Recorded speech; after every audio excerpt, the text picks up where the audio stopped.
Ed Reardon's Week by Christopher Douglas and Andrew Nichols. Episode 3, Holby City.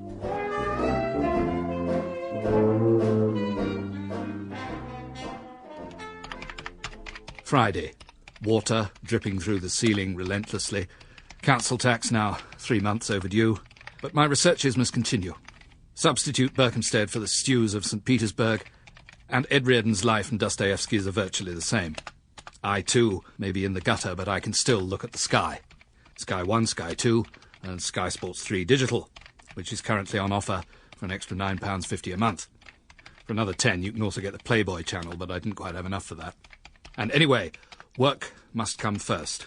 So, for the past week, I've been watching nothing but football, garnering background material for a new television piece set in the world of the Premiership. More? Elgar, you've had 3 sachets today already. Pity we aren't Premiership footballers, thee and me, earning £80,000 a week. You could have a new bowl. I could have some new yellow cords, handmade in Savile Row. A new pipe. Tobacco jar in every room. Oh, furniture in every room.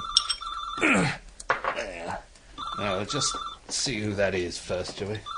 I imagine young Wayne Rooney can afford a new pipe every game. Peterson clenched firmly between his milk teeth as he does one of his famous cartwheels. Mind you, he'd have to be a bit careful when he pulls his shirt over his head. Might burn a hole in his logo. End up being sued by Vodafone, so there are drawbacks to being rich. Hi, Ed, it's Ping. Can you pick up? I'm not that card. Hello, Ping. I wasn't filtering. I was just upstairs. I thought you lived in a top floor flat. Yes, I do. But Are you having a love confession done or something? Yes, I am. Yes. Look, what did you want to talk to me about? Oh, just work. But that's brilliant. Oh, my parents had this roof terrace with a pool put in, and they got this Italian guy. Great roofer. Oh, I've got his number here somewhere. You must use him. It's well, you know the code for Rome, and then it's 57362 Uno. Right, thanks. Anyway, this work business. I was just wanting to check you were still on for the meeting at Elstree on Monday. Oh, yes, certainly, yes. I've been doing my research. I've had lots of thoughts. I've made the appointment for before lunch, yeah? I thought that would be sensible. So they'll be feeding me then? That's not actually what I meant, Ed. And as well as obviously not having a drink, it's probably better to let them do most of the talking. No, don't worry. And try not to go on too much about the old days on Tenko, okay? Ping, it'll be all right. And they might be quite young. Right, so moronic children is what we're dealing with, is it? Ed. Ping, I shall be a credit to you and to the agency and my profession. I shall turn up sober, on time, bursting with ideas. Do you think they'll understand what an idea is?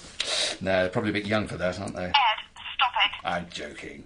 I'm not very likely to spend £12.60 or whatever it is going all the way to talk myself out of a job, am I? I suppose I was thinking of what happened when you went to see the Emmerdale people. Well, they were just plain rude. Yes, they were, but I can see where they're coming from. Having a kamikaze attack on the Woolpack was a bit far-fetched. Well, they had a plane crash the week before, didn't they? I thought they liked that sort of thing. Look, 10:30, Monday, main reception, okay? And you can't park. Lots of luck, darling. Bye! Sunday. What my 12-year-old agent doesn't appreciate is that I don't own a car. Or a roof terrace, come to that. Though my living room is rapidly taking on the appearance of a pool. It now needs a bucket, washing-up bowl, and a tankard from the Hat and Feathers to catch the drips. So, like Proust, I've been obliged to retire to my bedchamber, the only dry room in the flat, in order to work. The importance of getting this TV job, and its attendant 5-figure fee to pay for a new roof, cannot be overstated. However, getting to the TV job is the problem, as I'm currently £12.60 short of the return bus fare to Elstree.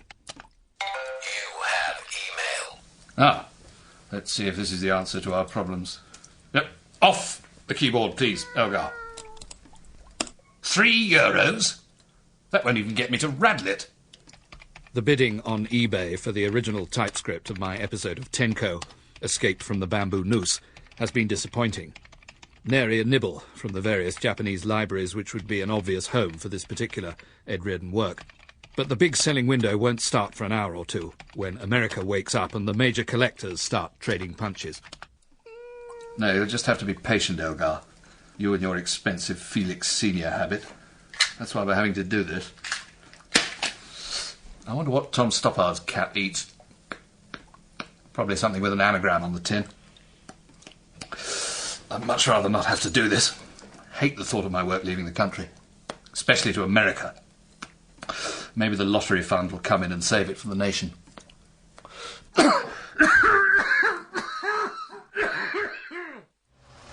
Where you going, mate? Elstree Studios. Film star, are you? Researching a part? No, I'm a writer. Yeah, I'll give you something to write about.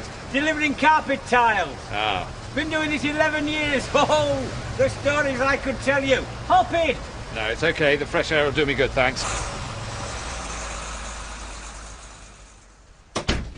Ed, hi, I'm Maddie. Have you met Tim and Horatio? Hi. Hi, Tim. No, he's Horatio. That's Tim. Ah, hi, Tim. What, is he another producer, or...? No, he's my dog. But he's very astute. He's got a PhD in people. Oh, well, I better be careful what I say, then. Hey, listen, Ed, an actual Tenko writer. Respect. Thank you very much. Oh, Manny, the guy is just a total groove ball. That was the first piece of 80s retro realism, but also it had this pre-punk innocence. Well, one does one's best. Did you get to meet Bert Quook? Yeah, I think it's Quack, actually, but yes, I still use his risotto recipe. Wow. Anyway, yes, what have you been doing since then, Ed? Because your CV stops after Tenko in 1984. Are there some pages missing? Oh, no, I don't bother with those things. I mean, you can either write or you can't. You know, this is the thing that matters, isn't it, in the room? You know, with the idea, sort of dealing with people face to face. So, Ed, what's your pitch? My pitch? Well, I just thought we'd use the standard length, you know, goal at each end. I'll tell you, Manny, this guy. And my story is that the entire Holby City team is kidnapped by an unscrupulous Oriental property developer and has to escape before a vital... Let me stop you there, Ed. Which team? The surgical team or the renal unit? No, the football team. Which football team? Holby City. So the hospital's got its own football team. Whoa. Serious demographic brownie points. What hospital? Holby City. The hospital where the series is set, Ed. You do know that, don't you? Sure. Right, yes, okay, right. So we wouldn't necessarily have to see so much football. No. Well, which would be good, because you'd save on all the exteriors. We do have an entire hospital set just across there, Ed, which we probably ought to use. Okay, well, let's think. The football team gets injured. All of them? Yes, in a motorway pile-up. Ah! Right, so they're in the hospital with a vital match coming up, but the doctor, who might be Japanese, but that's not set in stone, the doctor won't sign them off, so they escape from Holby City, as you call it, using surgical instruments. Yeah, they could just hack their way out. Total slice fest. That'd be so Tarantino-esque. I beg your pardon? It's all right. Horatio has to say that word every half hour. Yeah. By not telling me that Holby City was set in a hospital, my agents surpassed even their own lofty standards of inefficiency. But I was able to think on my feet, not bad after a 12-mile walk from Berkhamsted, and persuade the television people that I could deliver them a memorable 50 minutes of quality drama, or at any rate deliver them the outline or treatment, a medical term I had no difficulty with. The day's events also furnished me with a much-needed theme for my writing class at the University of the Third Age. So how much do you get for that, then? Well, I never like to use myself as an example in writing seminars, so... But you're still wearing your security badge that got you into the BBC. Now, all I want to do is make the point that in television, of which I have a bit of experience, the treatment is all. That 3.5 pages is the wellspring from which everything flows. So how much do you get for it, then? Come on, tell us. We've paid good money for this course. We want to know how much we're going to get back. Well, I forget exactly. It's something in the region of 500. 500,000? No, £500. Well, you mean you've done a whole story for Holby City for £500? Well, no, it's 225, actually. Then if they like it, they give you the other 275. Is that all? For a wellspring? Yes, but if you go to the script stage, then it's serious money. Tuscany time. But you've still only got 225. I wish I had done the plumbing course now. They get 70 grand a year. Now, what's your story about, love? I like Holby City. Well, originally it was about a football team who get injured in a horrific level crossing accident. They did that one about 2 years ago.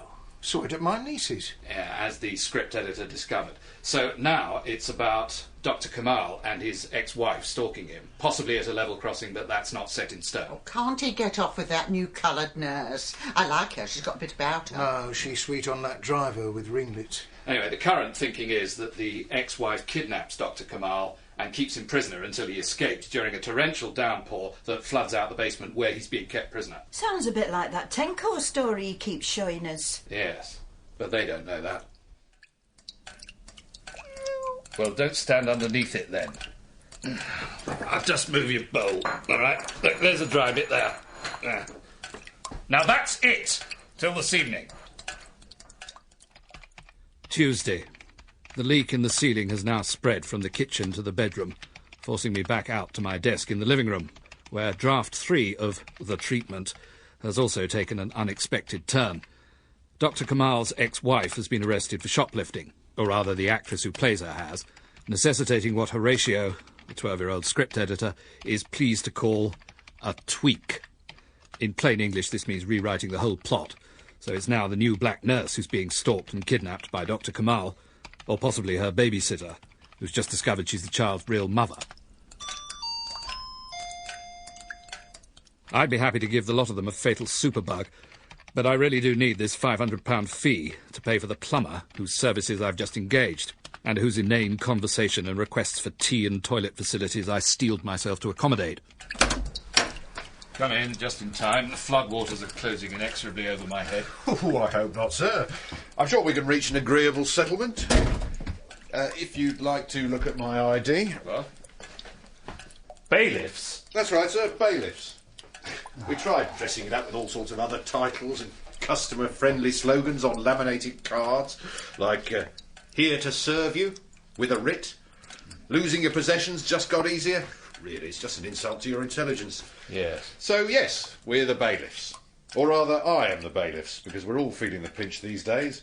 And we're here about non-payment of council tax. £392. Right. Or goods and chattels in lieu. Well, let's see what I can't give you the computer because I need that to work on. There is quite a rare literary artefact in my possession. It's an original script of Tenko, signed by the author, or can be. You may remember it. It was called Actually, I was more of a poldark man. In fact, it was one of those smuggling yarns that got me into this game. I always admired the excise men's knee breeches. Not very intimidating now, though, probably. Especially on some of those rough council estates. Not that there's anything wrong with council estates. Just to return to the point, Mr. Reardon.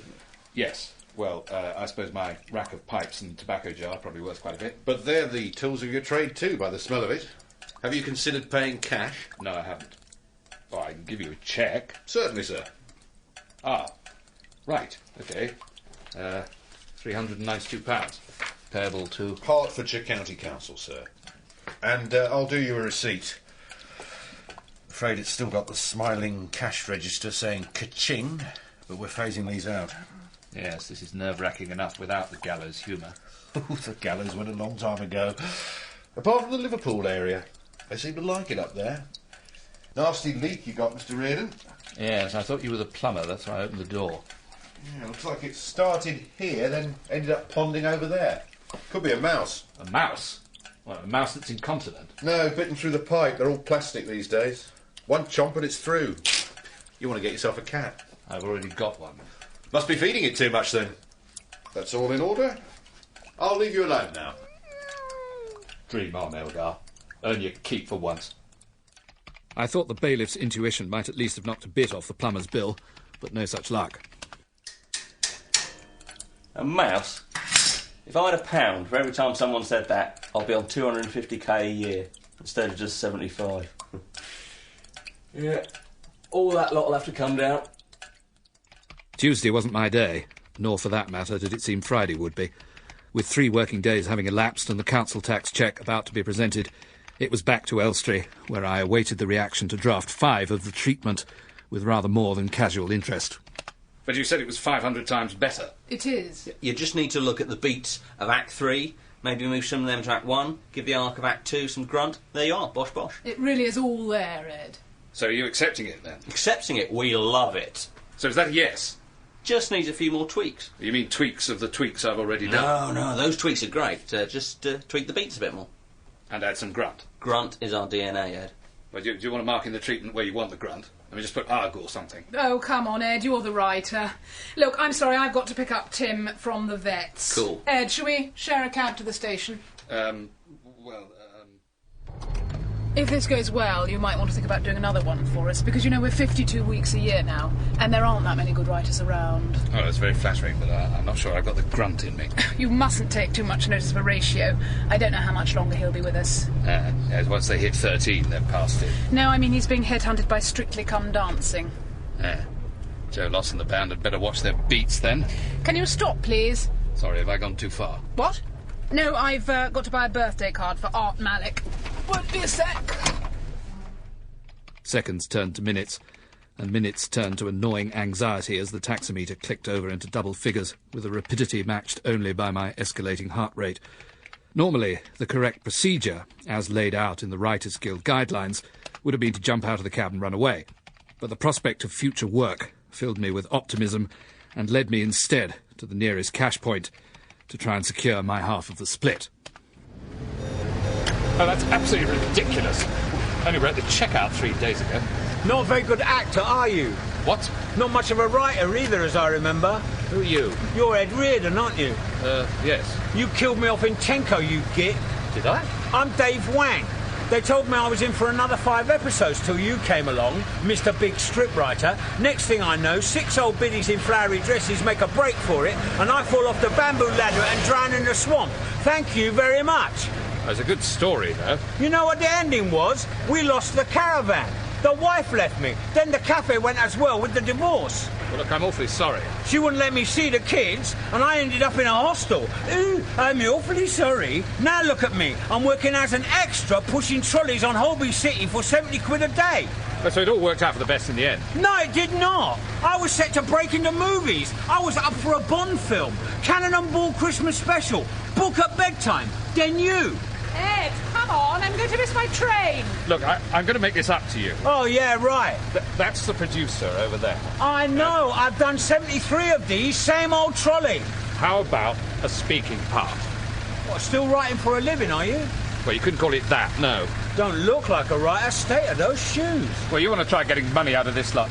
7 drafts before you see a penny. Had to walk to work this morning. It's like a labour camp. Oh, sorry, no offence. Ed! I only got lunch because I half-inched a sausage roll that madam there threw for her dog. Oh, sorry, pal, didn't realise. Now, look, I really will make this up to you. I'll write you a part. Yeah? How about a ducker and diver type? You know, with an eye for the main chance. If you like. Always fancied playing a real wide boy. Mr. Big. Dr. Big, even. Well, look, if you lend me a tenner, you can have a gold toothpick and a white cat, if you like. Go on, then. Cheers, matey. I promise. Yeah, sure. Sayonara. Sorry, I was just getting some cash out of the machine. It's okay, the cab's on account. Word to the wise, don't talk to the extras. They never leave you alone. And they're always first to the lunch table. Oh, so there's food as well, is there? Wednesday. A good day. Now Voyager on BBC Two, followed by racing from Cheltenham on Channel 4, a nap, a bath, and the means for a pre-dinner snifter, courtesy of Dave Wang. The leak in the roof is temporarily fixed, despite the plumber's intolerable habit of disappearing for days on end, having said each time that he was just popping out for half an hour. It's a lucky thing authors don't behave like that, or we wouldn't get any writing done at all. Well, he's missed it, and I'm sure that doesn't make it. So Stevens concedes, and that is Thursday. A reminder from Ping that Ed Reardon's name on the Holby City credits, and hence the life expectancy of his roof, depends on prompt delivery of Draft 8 of the treatment. Beats and tweaks present and correct, plus 2 pages of sample dialogue. Thanks to my innate professionalism, it's now printed up, complete with telling cameo for Dave Wang, and ready to be converted into 50 minutes of prime-time popular television. And none the worse for that. I like to think that if Dickens were writing now, he'd be doing Holby City, and no doubt Casualty and ER at the same time. Balzac would certainly be doing EastEnders. Jane Austen, they might let her have a crack at Coronation Street. Probably not Pride and Prejudice, though. I just think they'd still get the man with white hair to do that. Yes, we don't like him, do we, old girl? Now, Off the shoes, please. Off. I've got a meeting.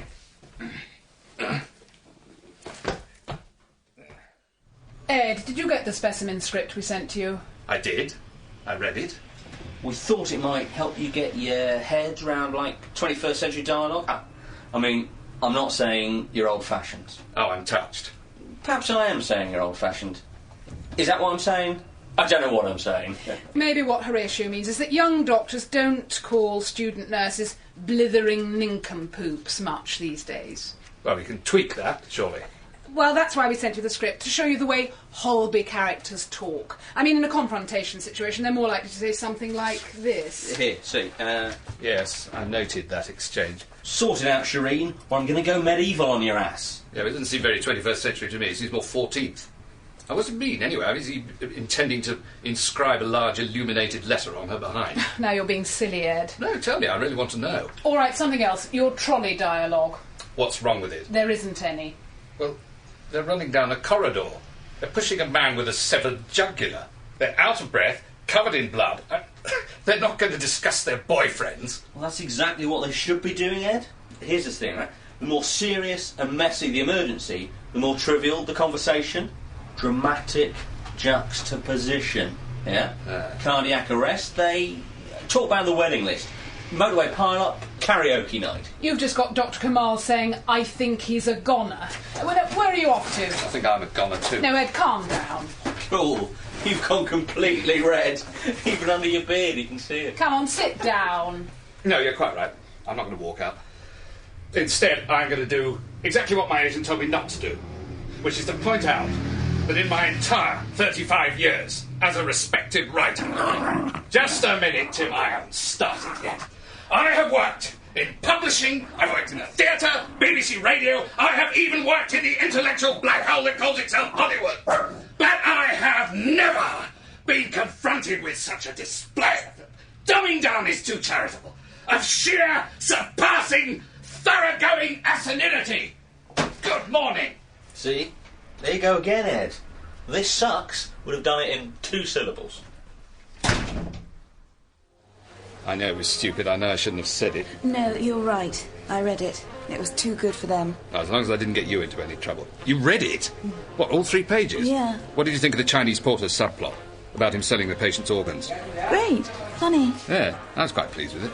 Look, if they don't want it, shall we try and sell it to Casualty or Panorama? No, that was the bit they liked. They want to pay you for the balance of the treatment fee so they can use it. With 1 bound. Right, let's have another bottle of claret. Just a minute. Shouldn't we hold out for more money if they like it that much? Oh, too late. The new writer delivered the script this morning. Yeah, they've got night staff, have they? Well, bang goes the new roof. I thought you'd had a loft conversion done. Oh, it's all right. I'll get them to take it away. But the thing is, this leaves me with a gap in the schedule which I need to fill quite quickly. Well, you don't want to write another Holby, do you? Certainly not. No, not after those things you said about them in the emails. Of course not, no. No. And the fact you wanted me to send them with the letters cut out of different newspapers, and then the bag of... No. I want nothing more to do with Holby City as a writer. But I thought maybe I could offer my services as a hospital administrator or surgeon. Non-speaking, of course. Don't want to have to say the rubbish, just stand in the background. You mean an extra? Or perhaps I could be a concerned parent of a crack cocaine addict or something. Sitting with my head in my hands. Like this. What do you think of that? Yeah, that's good. Apparently the going rate's £70 a day, which, it means 7 for you. I'll make some calls. Oh, could you? Oi, Beardy, I've been looking for you. Oh, hello, matey.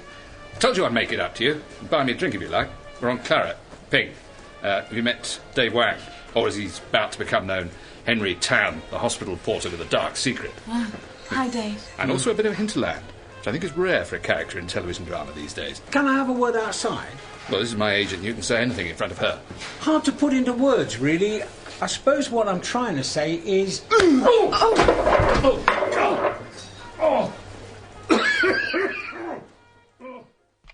Sunday. When I awarded Dave Wang his speaking part, I hadn't bargained for another writer coming along and building up the role yet further by giving him a death scene. The hapless Henry Tan crushed as he fell from a ladder under a weight of a sack of stolen hearts and lungs. There was no time to explain this before the onset of hostilities. Fortunately, the scene of the violence was but a stone's throw from a real hospital, where I was examined by a doctor so senior that I doubt he'll see 11 again. OK, got a bit of news, Ed. As well as your broken nose, we also think you may have an ulcer. Well, I'm not surprised. I've been working for Holby City. With all the alcohol. Oh, that's really ironic, isn't it? Not a word you'd catch them using. Yes, it's complete poo, isn't it? Sorry, is that a really rude thing to say to you? No, not at all. I was trying to get my agent to send them a jiffy bag of it last week. I hate that thing they do with the defibrillator pads, the way they bang them together before they use them. If you did that in real life, the place would go up in smoke. Could be a plot for London's burning. Yeah, which is excellent, I think. Hi, Ed. I've got a really, really big favour to ask you. Well, sorry, I'm signed off sick. My doctor here will give you a note. Tell him how many drafts of it you want. It's Horatio, isn't it? Weren't you at Miles' Stag weekend in Goa? I was. This weekend, I have mostly been eating cucumbers. What are you doing now? I'm working on Holby City. Very sins. Oh, cool. What, scripts and stuff? Because I write sketches. Yeah? Yeah, 8 of us. We've got a gig tonight in the pub over the road. Come and see it. It's called It's a Doc's Life. Oh, that is such a toxic title. Anyway. Sure. Look, I've got some stuff to do, yeah? Yeah, are you going to scrub up? Well, I've got to get into my costume. I've got this brilliant mask here that makes it look like the top of my head's been sawn off. Oh, they are great. I wore one at the Holby Christmas party. You get plenty of rest now, Ed. Yes, I'll try. You break a leg now. In several places. Hey, Ed. Look at this. That's my Tenko script. It's my Tenko script now. I got it on eBay. I got it really cheap. Really? Yeah. 1,200 quid. Complete bargain. Look, I know you probably hate me, but I wondered if you'd mind signing it. Oh, my dear fellow. You've just made an old writer very happy. Right. To Horatio, thanks for the roof. It's great. Just, What? I don't know, it's not quite, how about tar for the roof? It's slate. No, tires and thanks. Or, maybe it just needs another tweak, yeah? Perhaps we could lose the roof altogether. What are you doing? Sorry, I just felt the need to go medieval. Too on the nose for you. There's a bell you can press there if it's really hurting.